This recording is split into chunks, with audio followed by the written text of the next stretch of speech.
Shalom, jemaat yang dikasih oleh Tuhan. Salam sejahtera dalam kasih Tuhan kita Yesus Kristus untuk kita semuanya. Bagaimana kabarnya? Saya berharap kita semua dalam keadaan yang baik meskipun saya tahu belakangan ini cuaca tidak baik. Saya juga mengalami sakit beberapa waktu yang lalu Bapak Ibu sekalian. Meskipun ya pasti setiap kondisi perjalanan hidup orang itu berbeda-beda ya, tidak sama. Tuhan Yesus pernah bersabda kepada murid-muridnya demikian.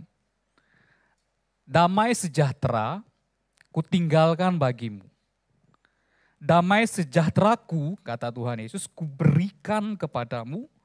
Dan apa yang kuberikan tidak sama seperti yang diberikan oleh dunia. Janganlah gelisah dan gentar hatimu. Nah, Bapak Ibu sekalian, ketika sekilas membaca ayat ini mungkin kita bertanya begini, apakah benar ada rasa damai sejahtera yang berbeda dari dunia ini? Nah kalau benar, damai sejahtera yang seperti apa? Seperti apa itu? Nah mungkin kita juga mengkaitkan ayat ini Bapak Ibu sekalian dengan hidup kita. Selama ini kok saya tidak pernah merasakan kedamaian dalam hati saya. Justru yang ada adalah rasa gelisah dalam hati saya, justru yang ada kegentaran dalam hati saya. Mungkinkah saya dapat mengalami damai sejahtera ilahi di hati saya seperti yang Tuhan Yesus katakan tadi? Jawabannya mungkin Bapak Ibu sekalian, mungkin. Sangat mungkin orang percaya mengalaminya, Bapak Ibu sekalian, ayat ini disampaikan oleh Tuhan Yesus kepada para muridnya. Ketika hati para murid itu diliputi oleh kegalauan. Mereka merasakan damai sejahtera mereka seakan-akan mulai hilang. Sebab apa Bapak Ibu sekalian? Guru yang sangat mereka kasihi waktu itu berkata begini, aku tidak akan lama lagi bersama dengan kalian. Sudah hampir 3 tahun lebih para murid dan Tuhan Yesus hidup bersama-sama, merasakan suka duka bersama-sama, melayani bersama-sama, hidup bersama-sama. Maka sekarang tiba-tiba Tuhan Yesus mengatakan, sudah tiba waktunya kita untuk berpisah. Wah, hati murid itu sangat galau Bapak Ibu sekalian. Tuhan Yesus mengerti perasaan para murid-muridnya. Tuhan Yesus berkata, aku tidak meninggalkan kalian sebagai yatim piatu, artinya aku tidak akan meninggalkan kalian sendirian. Aku memang akan kembali kepada Bapa karena sebentar lagi tugasku selesai. Tetapi Roh Kudus itu akan diberikan kepadamu. Roh Kudus akan diberikan kepadamu. Roh Allah yang akan menghibur, mengajarkan kita kebenaran dan mengingatkan kita. Hati nurani kita akan setiap perkataan firman yang telah disampaikan oleh Tuhan Yesus kepada kita. Jangan gentar dan gelisah hatimu. Jangan kehilangan damai sejahtera. Nah Bapak Ibu sekalian, saya ingin menyimpulkan melalui kisah ini bahwa orang percaya, orang Kristen, kita sebagai murid Tuhan, itu sangat bisa mengalami damai sejahtera. Sebab apa? Pertama ada Roh Kudus yang mengajarkan kita, mengingatkan kita akan setiap pengajaran yang sudah Tuhan Yesus pernah sampaikan kepada kita. Nah Bapak Ibu sekalian, pertanyaannya begini sekarang. Nah kalau begitu, kita harus membuka hati. Membuka hati, dengar firman Tuhan dengan baik yang diingatkan oleh Roh Kudus dalam hati kita. Kemudian taat untuk melakukannya. Maka hati yang gelisah, hati yang gentar dikatakan akan digantikan dengan hati yang damai sejahtera. Jadi Bapak Ibu mengerti ya syaratnya ya. Jadi ketika Tuhan Yesus mengatakan damai sejahtera kuberikan kepadamu. Sebab apa? Roh Kudus akan diberikan kepada kita. Tapi kita harus apa? Taat karena Roh Kudus mengajarkan kita. Ingat taat akan kebenaran firman Tuhan. Karena Roh Kudus mengingatkan kita akan firman Kristus. Jemaat sekalian, minggu ini kita berbicara soal hati yang damai. Hati yang damai. Beberapa orang itu mempunyai pandangan bahwa kedamaian hati itu artinya hidup yang tidak sedang dilanda persoalan. Benar ya? Ada orang mengatakan begitu ya. Jadi hati saya damai kalau tidak ada persoalan. Sebaliknya kalau ada orang yang hatinya sedang tidak damai, maka pasti orang itu sedang mengalami persoalan dalam hidupnya. Saya tidak bicara banyak Bapak Ibu sekalian soal persoalan hidup ini dan itu dan lain sebagainya. Namun ada satu persoalan hidup yang seringkali membuat hati kita tidak damai. Hati kita tidak damai. Persoalan itu yaitu relasi dengan sesama. Terutama ketika terjadi suatu konflik dengan sesama kita. Itu seringkali membuat kita kehilangan damai sejahtera dalam hati kita. Saya sangat setuju Bapak Ibu sekalian, apabila konflik dengan sesama adalah salah satu faktor utama yang menyebabkan kita seringkali kehilangan damai dalam hati. Sebelumnya saya ingin bertanya Bapak Ibu sekalian, apakah ada dari antara kita yang tidak pernah berkonflik dengan orang lain? Tidak ada ya rasanya ya, tidak ada ya. Saya pikir tidak ada manusia di dunia ini selama ia adalah makhluk sosial yang menjalin suatu ikatan apapun, mungkin suami istri, ikatan anak dengan orang tua, ikatan persahabatan, dan lain sebagainya, yang tidak pernah berkonflik. Semuanya pernah. Semua kita pernah berkonflik dengan orang lain. Nah persoalannya Bapak Ibu sekalian mulai dari hal-hal yang rumit, yang kita menganggap, oh pantas orang itu berkonflik dengan orang itu. Ya pantasan karena ya alasannya begitu sih, pantasan. Pantas saja si A marah dengan si B karena si A melakukan ini dan lain sebagainya. Sampai Bapak Ibu sekalian persoalan-persoalan yang mungkin itu sepele sebetulnya. Namun bisa menjadi konflik, bisa enggak? Hal sepele bisa menjadi konflik. Sangat bisa Bapak Ibu sekalian. Mungkin karena apa? Perkataan suatu candaan sebetulnya. Tapi apa? Ternyata itu menyakitkan. Tidak menyenangkan. Maka bisa terjadi konflik. Banyak faktor lah Bapak Ibu sekalian yang menyebabkan terjadi konflik. Sayangnya begini Bapak Ibu sekalian. Ketika konflik itu terjadi, seringkali kita lebih mengutamakan emosional kita. Amarah kita. Dibandingkan dengan apa?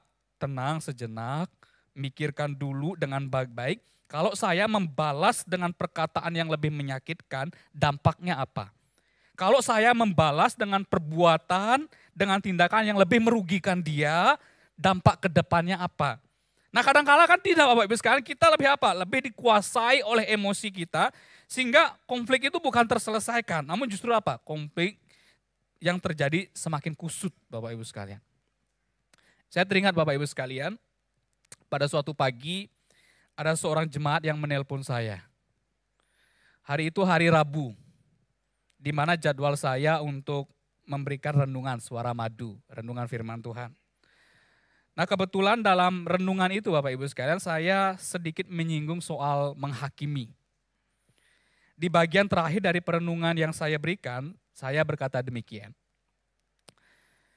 Jemaat yang dikasihi oleh Tuhan, kita harus belajar dari hal ini. Maksudnya waktu itu konteksnya orang-orang Farisi menghakimi Tuhan Yesus.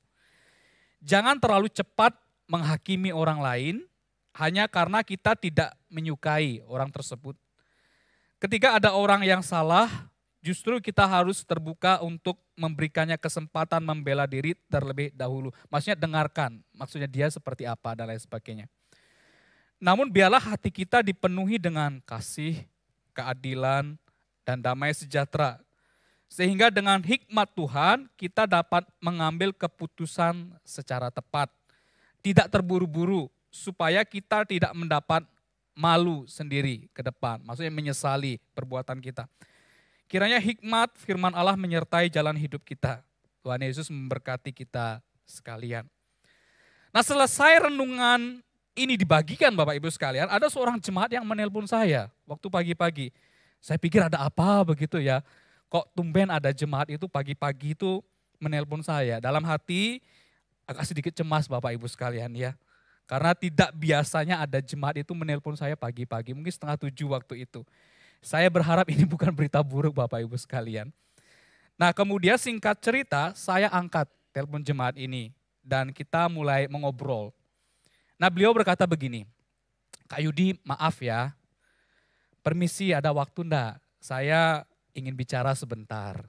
Gitu. Nah kemudian saya katakan kepada beliau, baik bisa, saya bisa. Nah beliau berkata begini, saya mendengar renungan yang tadi Kak Yudi sampaikan, saya ingin bertanya. Meminta pendapat Kak Yudi bagaimana? Nah kemudian beliau sharingkan, ada persoalan relasi yang sedang dihadapi dengan seseorang. Nah, beliau cerita panjang lebar, saya mencoba memahami isi hati beliau, dengarkan dengan baik apa yang membuat hati beliau itu geram. Nah, beliau mengakui bahwa ia adalah seorang yang pendendam dan sulit untuk mengampuni, memaafkan. Nah, setelah cerita Bapak Ibu sekalian, saya berikan sedikit pandangan saya kepada beliau seperti ini, dan lain sebagainya. Nah, terakhir Bapak Ibu sekalian, ada satu hal yang saya syukuri, begini. Ketika hati beliau sedikit diberikan hikmat oleh Tuhan, ya, untuk menimbang. Saya memang tidak suka dengan orang ini. Bahkan saya ingin melakukan hal yang merugikan, mempermalukan orang ini. Tapi saya juga memikirkan Kak Yudi, jikalau perbuatan ini saya lakukan, mungkin hati saya yang panas ini bisa terpuaskan sebentar. Tapi akibatnya bisa menjadi konflik yang lebih besar. Wah, saya pikir ini pemikiran yang baik. Nah, Bapak Ibu sekalian, konflik dengan sesama seringkali tidak terselesaikan dan bahkan menjadi konflik yang semakin besar karena kita mengambil keputusan yang keliru. Kita lebih mengutamakan, mengedepankan emosional kita, amarah kita ketimbang diam dulu, tenangkan hati, bahkan berdoa kepada Tuhan dulu, Tuhan kuasai hati dan pikiran saya. Namun kadangkala yang terjadi sebaliknya Bapak Ibu sekalian, kita menyerahkan diri kita, dikuasai oleh amarah, kebencian, dan akhirnya pasti kita akan menuai kerugian. Yang kita sesali. Penyesalan itu kan selalu datangnya di belakang ya. Nah Bapak Ibu coba kita renungkan ya, kita renungkan baik-baik. Berapa banyak kata-kata kita yang menyakitkan sesama kita, entah pasangan, anak, orang tua, lain sebagainya, yang kita keluarkan, mungkin hati kita terpuaskan sejenak. Tapi nyatanya di akhir kita begitu menyesalinya. Tapi kata-kata sudah keluar yang tidak bisa ditarik, benar ya. Bapak Ibu sekalian, renungkan berapa banyak tindakan atau sikap kita yang tidak menghargai sesama kita, tapi nyatanya karena kita membiarkan diri kita itu dikuasai oleh amarah, maka kita melakukannya. Dan akhirnya kita begitu menyesalinya. Kenapa ya saya tadi kok memperlakukan dia seperti itu? Kenapa tadi saya memperlakukan istri saya seperti itu? Suami saya seperti itu? Anak saya seperti itu? Orang tua saya seperti itu? Nah Bapak Ibu yang dikasih oleh Tuhan, hubungan antar sesama, siapapun Bapak Ibu sekalian, selalu ada kemungkinan untuk terjadi yang namanya konflik. Sikap yang benar, itulah yang kita inginkan Tuhan mampukan untuk kita lakukan. Nah ketika suatu konflik itu terjadi Bapak Ibu sekalian, apa yang harus kita lakukan? Beberapa orang itu sengaja mendiamkannya. Tidak berusaha untuk memperbaiki. Saya pikir ini juga kurang tepat Bapak Ibu sekalian. Suatu hal yang dipendam berlama-lama apabila tiba waktunya itu seperti bom waktu Bapak Ibu sekalian. Kalau meledak sekali sudah habis semua Bapak Ibu sekalian. Beberapa orang seolah-olah ingin menyelesaikan konflik namun masih menutup diri, belum bisa merendahkan hati untuk sama-sama mengakui kesalahannya masing-masing. Ya saya mau damai sih dengan dia, tapi dia dulu dong harus ngakuin kesalahannya. Banyak salahnya dia sama saya, gitu ya Bapak Ibu sekalian ya. Dia dulu harus minta maaf. Loh, terus kalau dia sudah minta maaf, kamu bagaimana? Ya saya nggak salah. Pokoknya dia yang salah, begitu ya. Saya pikir ini juga enggak benar Bapak Ibu sekalian. Saya ingat sekali Bapak Ibu sekalian ada satu quote dari seorang pendeta yang berkata begini, dan sampai sekarang kalau saya mengalami konflik, saya pun juga bisa berkonflik Bapak Ibu sekalian. Dan sekalipun saya merasa mungkin saya di posisi yang benar. Saya selalu merenungkan kalimat ini berkata begini. Mungkin kita di posisi yang benar. Posisi kita benar nih Bapak Ibu sekalian. Namun apa? Cara kita yang salah. Cara kita mungkin yang menyampaikannya salah.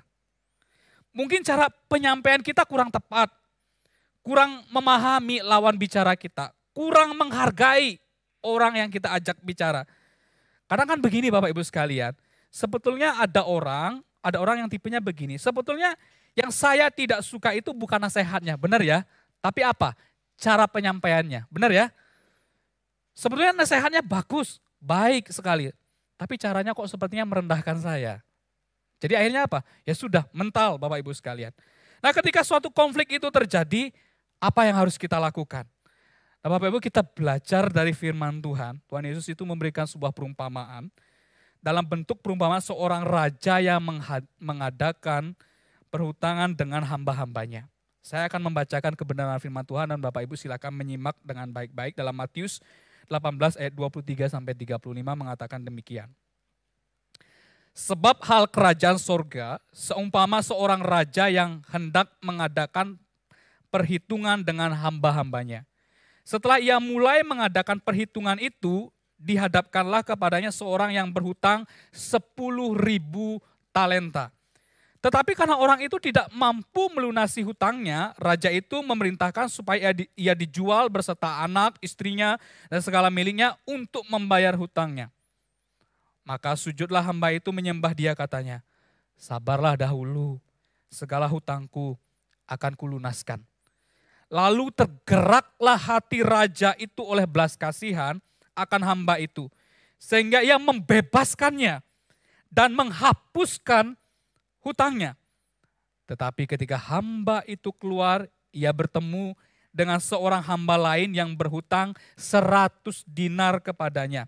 Ia menangkap dan mencekik kawannya itu katanya, bayar hutangmu. Maka sujudlah kawannya itu dan memohon kepadanya, sabarlah dahulu hutangku itu akan kulunaskan.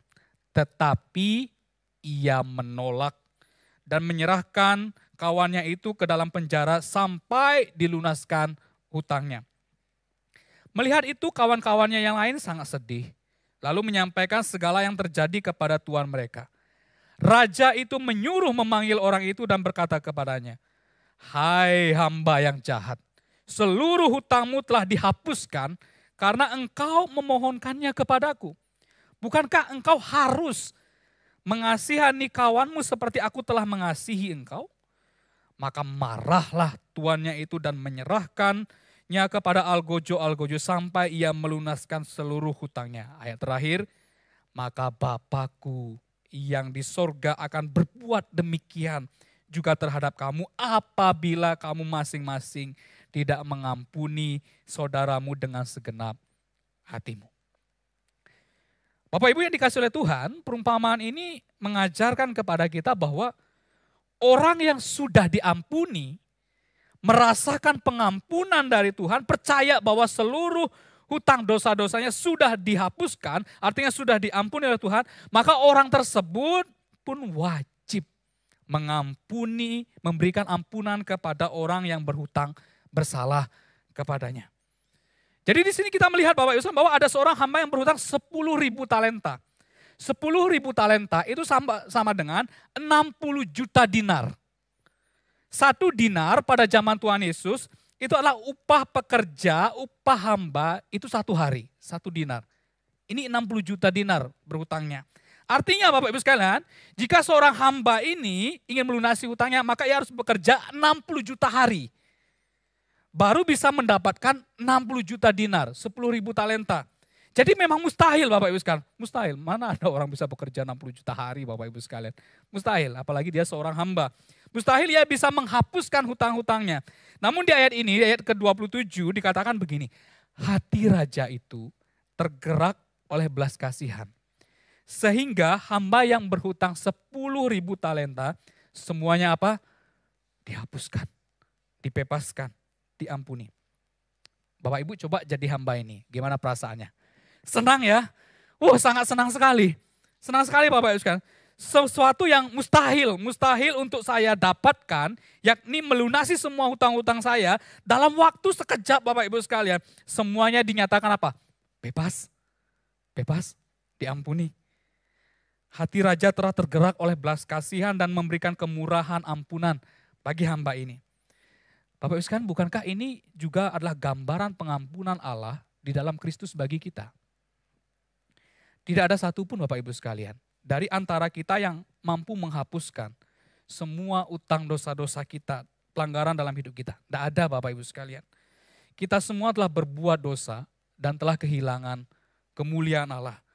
Kita berdosa terhadap hukum-hukum Allah dan seharusnya kita mendapatkan ganjaran besar, yaitu kematian yang kekal selama-lamanya. Namun lihatlah Bapak Ibu sekalian, seketika Allah yang penuh dengan belas kasihan mengampuni kita di dalam Kristus.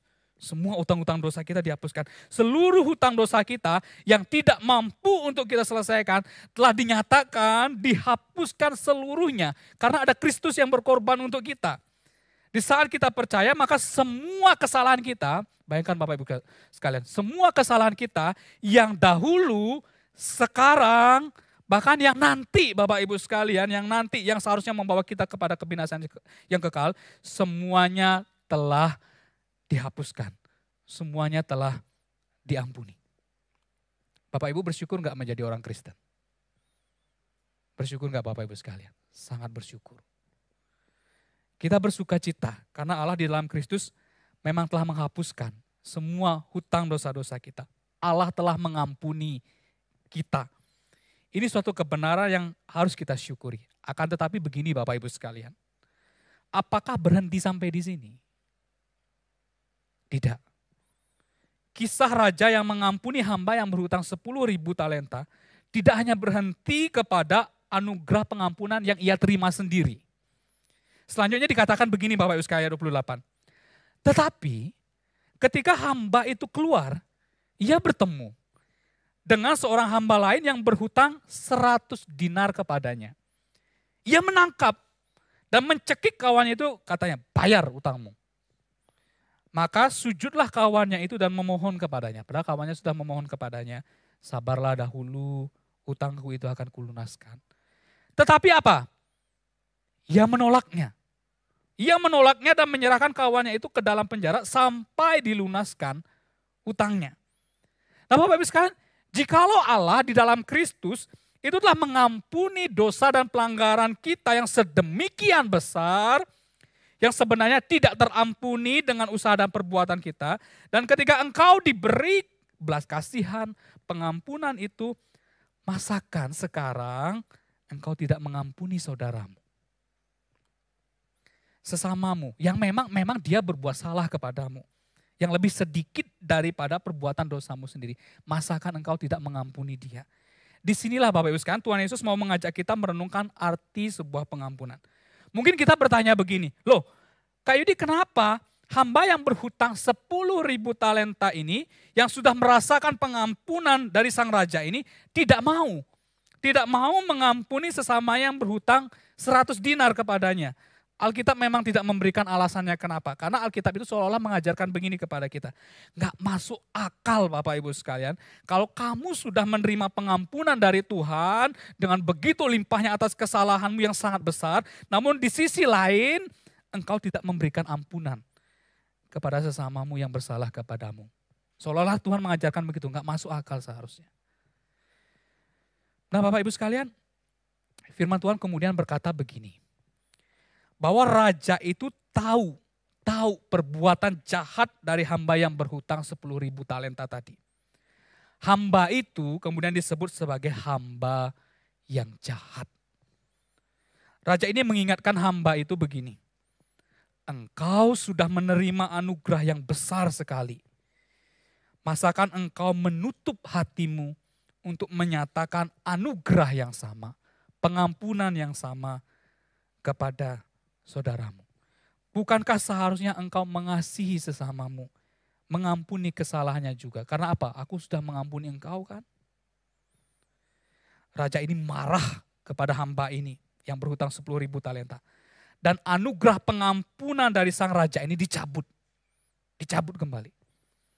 Hamba ini diserahkan untuk dihukum sampai ia mampu untuk melunasi hutang-hutangnya.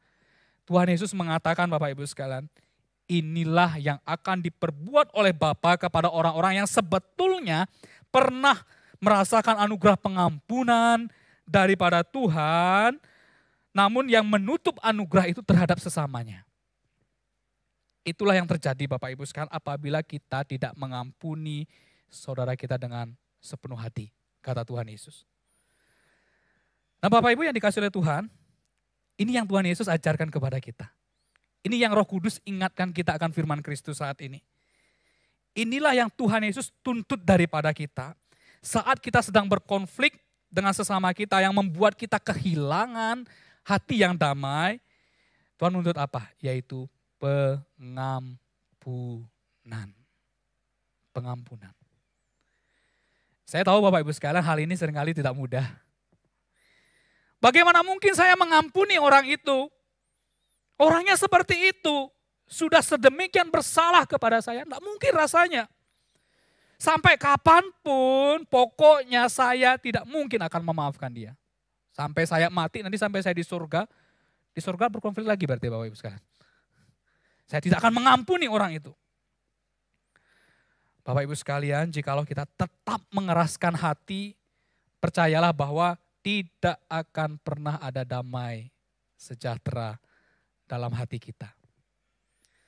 Saya percaya kita semua yang hadir di sini punya Roh Kudus. Ada Roh Kudus karena kita orang percaya. Dan saatnya Bapak Ibu sekalian, kita taat untuk firman Tuhan. Saatnya kita mengalami hati yang damai. Mungkin ada dari antara kita yang bertanya begini. Sejauh mana saya dikatakan sudah mengampuni orang lain? Saya sebetulnya rindu punya hati, punya hubungan yang baik dengan orang lain.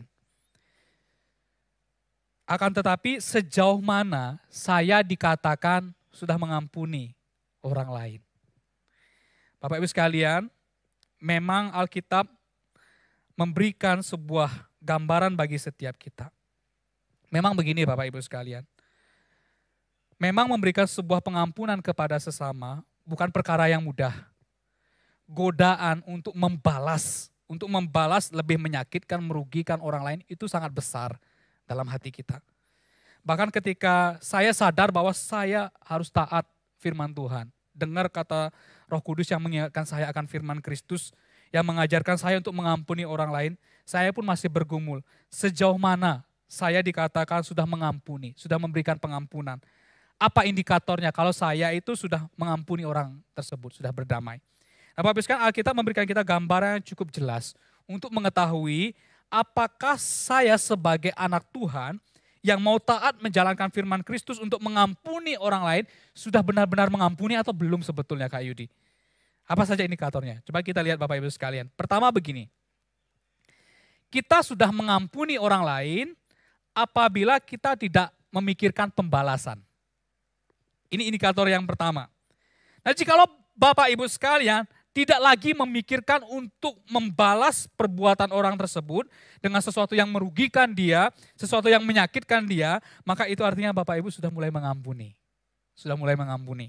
Firman Tuhan mengatakan begini, saya bacakan. 1 Tesalonika 5 ayat 15 mengatakan begini. Perhatikanlah supaya jangan ada orang yang membalas jahat dengan jahat. Tetapi usahakanlah senantiasa yang baik terhadap kamu masing-masing dan terhadap semua orang. Jadi kalau Bapak Ibu masih ada rasa ingin membalas, ingin merugikan, berarti belum mengampuni. Yang kedua, kita sudah mengampuni orang lain apabila kita tetap mengharapkan yang baik untuk musuh kita, untuk yang membenci kita. Nah, jika Bapak Ibu berharap hal-hal yang baik, bukan kalau dia mengalami hal yang buruk, syukurin, rasa, no. Itu berarti belum mengampuni Bapak Ibu sekalian. Belum mengampuni. Tapi jika Bapak Ibu berharap hal-hal yang baik dalam hidup orang yang mungkin memang sedang memusuhi kita, membenci kita, maka itu artinya kita sudah mengampuni orang tersebut. Saya bacakan dalam Lukas pasal 6 ayat 27 sampai 28 mengatakan begini.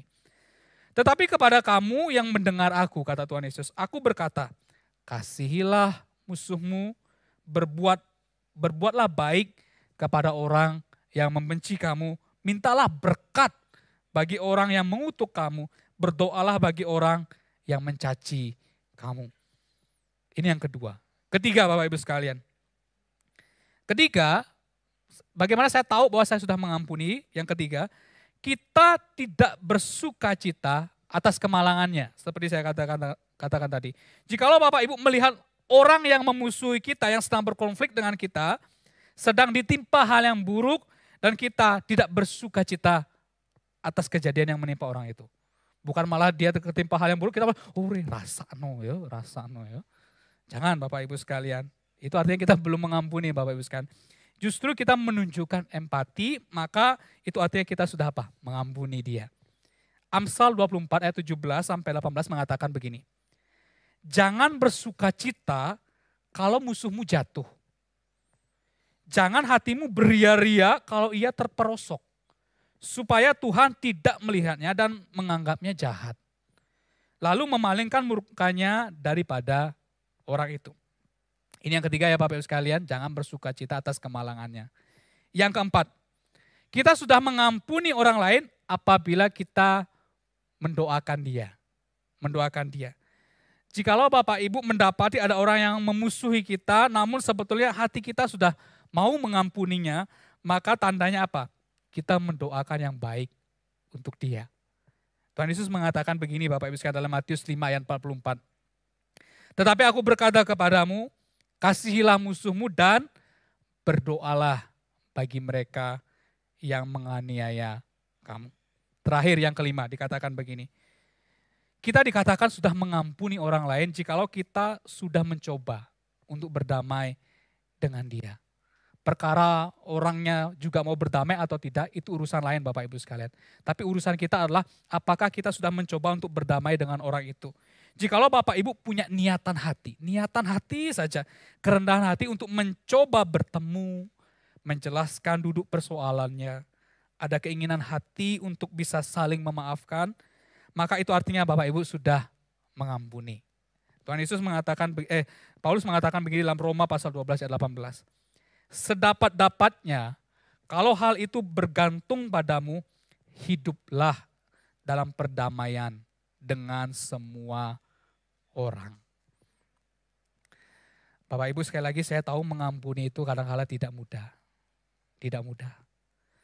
Tapi saya punya prinsip, tidak mudah bukan berarti tidak mungkin untuk dilakukan. Benar ya? Hanya mungkin memang sulit, kadang-kala sulit. Namun ingat, tidak mudah bukan berarti tidak mungkin untuk dilakukan. Saya tidak tahu Bapak Ibu sekarang konflik apa yang sedang Bapak Ibu hadapi saat ini dengan sesama. Sehingga membuat hati Bapak Ibu kehilangan damai sejahtera. Kehilangan hati yang damai. Kuncinya Bapak Ibu sekalian, kita merendahkan hati, taat pada firman Tuhan. Ingat Bapak Ibu sekalian, bahwa dosa kita yang besar saja, Allah sudah ampuni. Allah sudah ampuni dengan sepenuh hati di dalam Kristus. Maka kita pun sebagai orang percaya yang sudah menerima pengampunan itu, merasakan pengampunan itu, meyakini pengampunan itu akan anugerah itu dari Kristus, maka dikatakan kita pun wajib mengampuni orang yang bersalah kepada kita. Kita kan selalu ingat Bapak Ibu sekalian dalam doa Bapa kami ya, ampunilah orang yang bersalah kepada kami, seperti kami mengampuninya. Nah Bapak Ibu sekalian, saya akan menutup bagian ini, kita membaca satu ayat firman Tuhan yang menjadi penutup kita. Ya, tadi sebetulnya sudah dibacakan dalam Kolose 3 ayat 13, kita baca bersama-sama, Kolose pasal 3 ayat 13, 1, 2, 3. Sabarlah kamu seorang terhadap yang lain, dan ampunilah seorang akan yang lain, apabila yang seorang menaruh dendam terhadap yang lain. Sama seperti Tuhan telah mengampuni kamu, kamu perbuat jugalah demikian. Kiranya Roh Kudus memampukan setiap kita. Mari kita berdoa.